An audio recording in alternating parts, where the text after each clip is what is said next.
बिस्मिल्लाहिर्रहमानिर्रहीम। अस्सलाम वालेकुम नादरीन, आप यूट्यूब चैनल देख रहे हैं। मैं इमरान खान हूँ। अभी ये खारान के अंदर बहुत खौफनाक सूरत हाल है और जो वहाँ से रिपोर्ट हो रहा है वो इंतहाई दर्दनाक है। खारान में मुसल्लह हमलों और धमाकों की इतलात मिली है। ये बलूचिस्तान का इलाका है और मकामी ज़राए के मुताबिक मुसल्लह अफराद ने खारान शहर के मुख्तलिफ मकामात पर नाकाबंदियाँ कायम कर दी हैं। वहाँ पर स्नैप चेकिंग की जा रही है, जबकि कई इलाकों से फायरिंग और धमाकों की आवाज़ें भी आ रही हैं।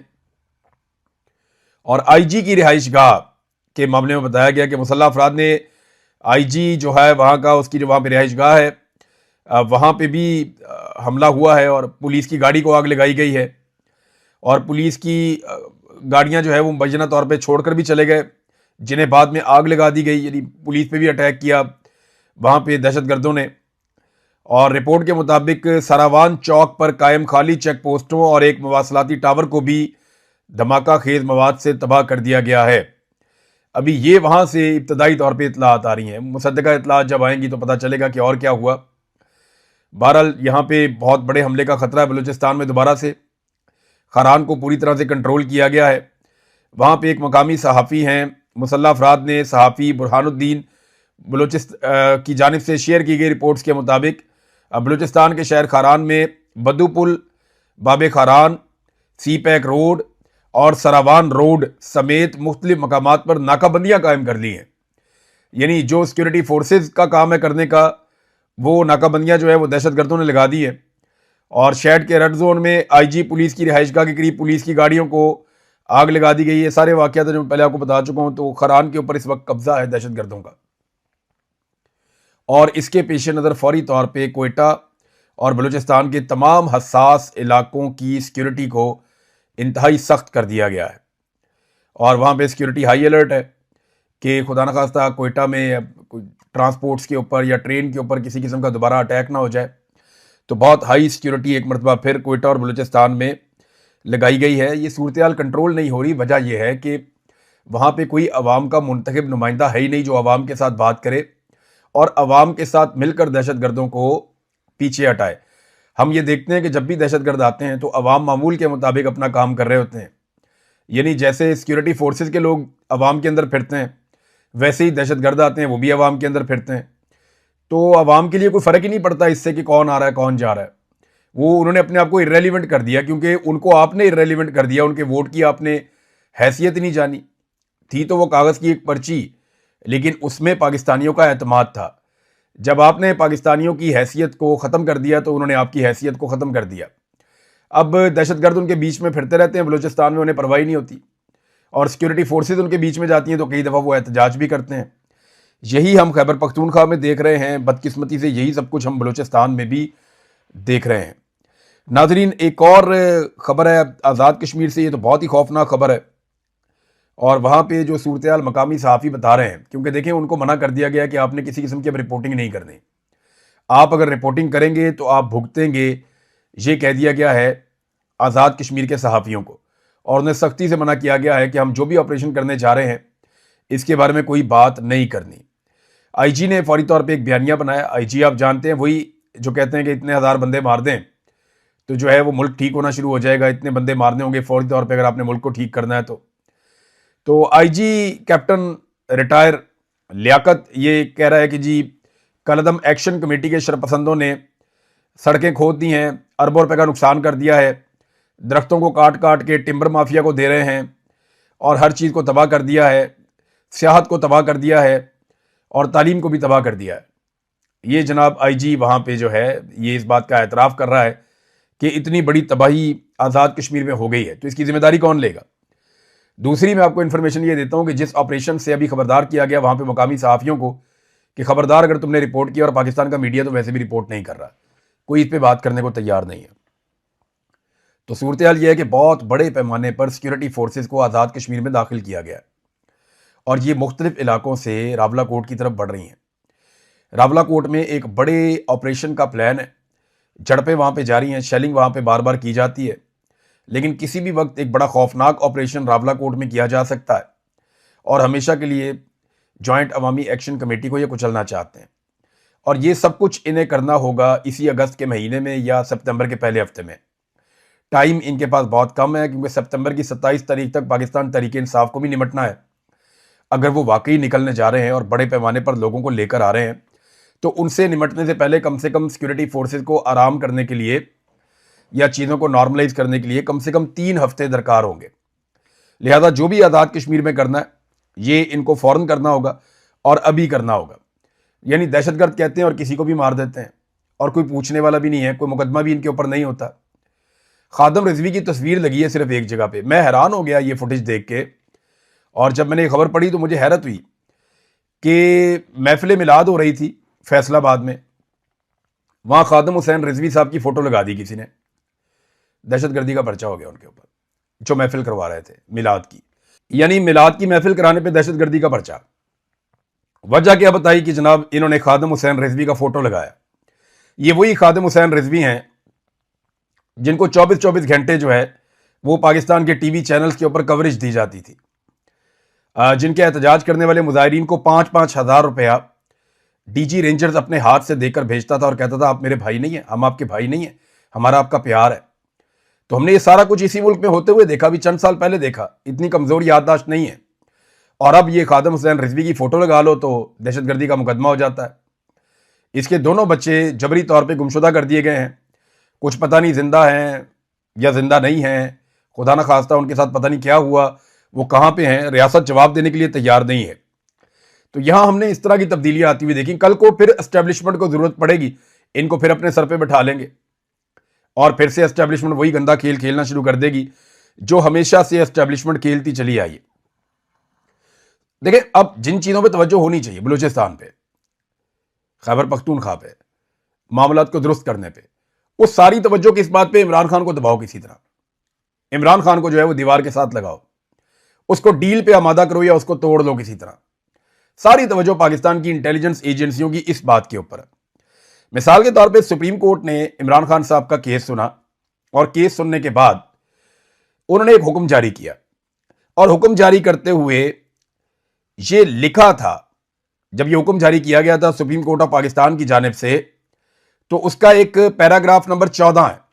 उस पैराग्राफ नंबर 14 में ये लिखा गया था कि अगर इमरान खान या उनकी फैमिली को इस हुक्मनामे पर अमल दरामद से मुताल्लिक कोई शिकायत या ग्रीवियंस हो तो वो इस अदालत के सामने दरखास्त दे सकेंगे।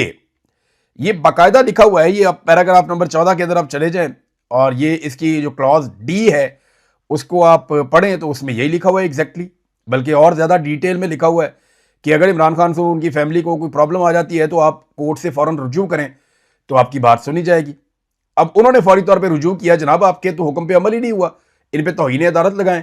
तो अदालत कहती है नहीं जी नहीं, तौहीन अदालत का केस हम सुनेंगे बिल्कुल रूटीन के मुताबिक। जो तारीख आपके केस की लगी हुई है अगले महीने की 16 तारीख, यानी 3 हफ्ते बाद की तारीख, उसी तारीख पे ये मुकदमा सुना जाएगा, उसके अलावा नहीं सुना जाएगा। अंदाजा कीजिए आप। वो कहते हैं जी हमारे पास कोई 90 से ज़्यादा और भी केसेस हैं तौहीन अदालत के जो पेंडिंग पड़े हुए हैं। लेकिन तौहीन अदालत के बाकी सारे केसेस में भी किसी आदमी की जान खतरे में है क्या? तौहीन अदालत के बाकी सारे केसेस में भी किसी आदमी की आंख ज़ाया हो रही है, किसी आदमी का कोई ब्लड प्रेशर का इशू बना हुआ है, या कोई साबिक वज़ीर आज़म उसके अंदर और उसकी जान का खतरा और उसका ये शक कि उसको स्लो पॉइजन किया जा रहा है या उसको मार दिया जाएगा मोहम्मद मुर्सी की तरह, क्या किसी और पटिशन में या तौहीन अदालत की कोई और दरखास्त उसमें ये है? नहीं है। वो पता किस तरह की दरखास्त है, जनाब मेरी नौकरी के लिए बहाली का ऑर्डर किया था सुप्रीम कोर्ट ने, तो महकमे ने मुझे बहाल नहीं किया, तो जनाब तौहीन अदालत लगाई जाए। दूसरा होगा जनाब आपने फलाना ऑर्डर किया था तो जनाब उसके मुताबिक मेरी ट्रांसफर नहीं हुई, तो जनाब फौरी तौर पे तौहीन अदालत का नोटिस किया जाए। तीसरा होगा जनाब आपने कहा था कि यूनिवर्सिटी मेरी डिग्री जारी करे, यूनिवर्सिटी नहीं कर रही, तो जनाब आप फौरी तौर पे तौहीन अदालत। ये इस तरह के मामला हैं, उनमें किसी आदमी की जिंदगी का मामला नहीं है, और खासतौर पर साबिक वज़ीर आज़म की जिंदगी का मामला जो पूरी दुनिया में इस वक्त शद और बद के साथ उठाया जा रहा है। लेकिन ठीक है, ऐसा ही होता है जब मिलिट्री एस्टेब्लिशमेंट इदारों को कंट्रोल करती है, फिर इदारे इसी तरह काम करते हैं। इमरान खान साहब के बेटों ने भी इंटरव्यू दिया एक, बल्कि वो लाइव आए, काफ़ी देर तक उन्होंने एक लंबा सेशन किया और उन्होंने कहा जी अदालती हुक्म के बावजूद वालिद को इलाज से महरूम रखना इंसानी हकूक़ की खिलाफ वर्जी है। फिर उन्होंने कहा जी हमारे वालिद जो हैं वो डट के खड़े हैं, वो हालात का मुकाबला कर रहे हैं। 3 साल से उनको कैद तन्हाई में रखा गया है। मेरे वालिद एक बहुत मजबूत शख्स हैं। 73 साल की उम्र में उनके साथ जो सलूक रवा रखा जा रहा है उसका उन पर असर पड़ रहा है, उनकी जान भी खतरे में है, यह भी कहा गया। लेकिन कैद तन्हाई के बावजूद उनके मौक़िफ़ में किसी किस्म की कोई तब्दीली नहीं आई। हमें पाकिस्तान वीज़े भी नहीं देता, हमारे वालिद से बातचीत भी नहीं करवाई जाती, उन्हें गैर कानूनी तौर पे सियासी बदले के तौर पे जेल में रखा गया है। और हुकूमत ने यह भी दावा किया, वो हुकूमत के बारे में उन्होंने सारा बताया कि क्या कुछ उनके वालिद के साथ किया जा रहा था। उनके बेटे इमरान खान साहब के और साबिक अहलिया जमैमा खान, उन्होंने बड़े ज़ोरदार तरीके से इमरान खान साहब के हक में आवाज़ बुलंद की है। नाज़रीन, कर्नल की बीवी, एक तरफ इमरान खान साहब, दूसरी तरफ कर्नल साहब और कर्नल साहब की अहलिया। अल्लाह ताला कर्नल साहब को खुश रखे। कर्नल साहब ने बड़ी इंटरटेनमेंट पाकिस्तानियों को दी है और पाकिस्तानियों को ऐसा कुछ दिखाया जो पाकिस्तानी कभी नहीं देख पाए, और गिरबान भी अपना नौजवानों के हाथ में दे दिया और कर्नल साहब को नौजवानों ने तप्पे शप्पे भी करा दिए। अब ये कल से एक बयानिया बनाया जा रहा था कि कर्नल साहब के आने से पहले जो कर्नल साहब की अहलिया हैं उन्हें काफ़ी ज़्यादा हरासा किया गया था और वो बहुत हरासा महसूस कर रही थी, वो बहुत तकलीफ़ में थी। इसलिए उन्होंने अपनी फैमिली को कॉल करके कर्नल को बुलवाया और इसके अलावा उन्होंने पुलिस को बुलवाया। ये बयानिया एक बनाया जा रहा था कि कर्नल को बुलाने के पीछे और बाकी पुलिस वगैरह को सबको बुलाने के पीछे वजह ये थी कि कर्नल की बीवी जो है वो बहुत ही बुरे हालात में थी और वो हरासा हो रही थी। लेकिन अब दो वीडियोज और आ गई हैं और दोनों वीडियोज में हम देख सकते हैं कि कर्नल की बीवी तो बिल्कुल हरासा नहीं हो रही थी। कर्नल साहब की जो अहलियां हैं वो एक वीडियो में पुलिस वाले से डंडा छीनकर स्टूडेंट्स को फेंटा लगा रही हैं, डंडे मार रही हैं। मर्द तलबा को भी और ख़वातीन तलबा की तरफ जाती हैं, उन्हें भी कहती हैं, उनको भी धमकियां लगाती हैं। डंडा उनके हाथ में, पुलिस वालों से उन्होंने डंडा छीना हुआ है। पुलिस वाले अपनी बॉडी आगे करके स्टूडेंट्स को कर्नल साहब की बीवी से बचा रहे हैं। और अब यहाँ पे हरासा कौन हो रहा है? तालिब इल्म हो रहे हैं, जो बच्चियाँ हैं वहाँ पे जो तालीम हासिल करती हैं वो हरासा हो रही हैं। अब डंडा जो है वो तलबा के हाथ में है या कर्नल साहब की बीवी के हाथ में है, ये आप खुद देख सकते हैं। कर्नल साहब की बीवी पुलिस वाले से डंडा छीनती हैं और उसके बाद फेंटा लगाना शुरू कर देती हैं और फिर लड़कियों की तरफ जाती हैं, उनको धमकियां भी लगाती हैं और उनको डंडे से डराती भी हैं। तो ये हरासा कौन हो रहा था? उसके बाद कर्नल साहब की बीवी जो हैं वो सिर्फ डंडे से नहीं मारती बल्कि वो किक भी मारती हैं। पहले वो फ़ोन करती हैं कर्नल साहब को या अपनी फैमिली को, कर्नल साहब को बुलवाया जाता है, फिर नौजवानों को धमकी लगाई जाती है। उनके चेहरे के ऊपर जो एक मुस्कुराहट है वो बड़ी तंजिया है कि अभी हम तुम्हें बताते हैं। उसके बाद जब कर्नल साहब पहुंचते हैं तो वो लात भी मारती हैं कर्नल साहब के आने से पहले और बैरियर को लात मार के गिरा देती हैं। और तलबा जो एहतजाज कर रहे हैं उनकी वो तस्दीक कर रही हैं लगातार, और जिस तरह का उनका रवैया है वो बहुत अजीबोगरीब है। यानी किसी उस्ताद का, किसी टीचर का ऐसा रवैया हो नहीं सकता। तलबा का रवैया भी अच्छा होना चाहिए टीचर्स के साथ, लेकिन ये टीचर्स को हक नहीं पहुंचता कि पुलिस वालों से डंडा छीन के। आप मुझे बताएं, कोई आम औरत, अगर वो कर्नल साहब की अहलिया ना हो, कोई भी आम औरत पुलिस वाले से डंडा छीन के तलबा के ऊपर डंडा बरसाना शुरू कर दे तो क्या ये मुमकिन है कि वो ये कर सकती है? लेकिन कर्नल साहब की अहलिया ने ये किया। लेकिन उल्टा टाउटों ने बयानिया क्या बनाया कि कर्नल साहब की अहलिया जो हैं वो हरासा हो रही थी, इसलिए कर्नल साहब ने आके गोलियां चला दी। भाई कर्नल साहब ने आके गोलियां चला दी, हरासा तो बेचारे बच्चे हो रहे थे। जो वीडियोस दो मैंने देखी हैं, अच्छा चले मैंने दो वीडियोस देखी हैं, हो सकता है कोई ऐसी वीडियो भी हो जिसमें कर्नल साहब की अहलिया भी हरासा हो रही हो, जिनमें कर्नल साहब की अहलिया के बाल खींचे जा रहे हो, उनको मारा जा रहा हो, जुदोकोप किया जा रहा हो। बहुत मुमकिन है ना, ऐसी वीडियो भी हो सकती है। तो लाए ना, ऐसी वीडियो भी मंजर आम पे लेकर आए। वहां ऐसा तो नहीं है कि सारा का सारा स्कूल और सारे लोग जो हैं वो जदून साहब के साथ मिले हो। वो निकाल लें अब यूनिवर्सिटी की सीसीटीवी फुटेज, अगर वहां की है तो एक एक क्लिप निकाल कर चलाएं, पता चले किसने क्या किया है वहां पे कारनामा, कौन बदमाशी करता हुआ आया और किसने किस तरीके से दंदनाते हुए आगे फायरिंग की है, किसने आगे नौजवानों के सीने के ऊपर पिस्तौल रखा और किसने वहां पे बाद में फायरिंग करने की कोशिश की। तो शुक्र है सीधी गोली चली नहीं, उन्होंने फिर हवाई फायरिंग की। तो अब ये जो कर्नल साहब ने और उनकी बीवी ने किया, अब तक अग्रेशन वहां से नजर आ रही है हर वीडियो में। भाई कोई एक वीडियो तो प्रोड्यूस करो, वहां पे दूसरे कैमरे भी लगे हुए होंगे ना, कोई तो वीडियो प्रोड्यूस करो जिसके अंदर पता चले कि कर्नल की बीवी और कर्नल भी हरासा हुआ है। कोई तो वीडियो आप प्रोड्यूस करना जिसे पता चले, ताकि हम कर्नल साहब की अहलिया का साथ दें। मैं उनका साथ देना चाहता हूं। किसी भी खातून को हरासा नहीं किया जा सकता, किसी भी सूरत हरासा नहीं किया जा सकता, यह किसी सूरत जायज ही नहीं है, चाहे वो कर्नल साहब की अहलिया है या किसी की भी अहलिया है। कोई आम खातून है पाकिस्तान की, सबका यह हक है कि वो अपनी जिंदगी में खुद को महफूज महसूस करे, खासतौर पर खवातीन। लेकिन यहां पर तो हमें खातून से बाकी लोग महफूज नजर नहीं आ रहे, जो मनाजिर मैं देख रहा हूं। नाजरीन ने एक और खबर, ये चनार शुगर मिल का मामला मैंने आपको बताया था ना, जिसमें मरियम नवाज के बेटे का नाम आ गया था। ये देखें आप इसमें क्या हुआ। अब इस मामले में एक नया कट्टा खुल गया।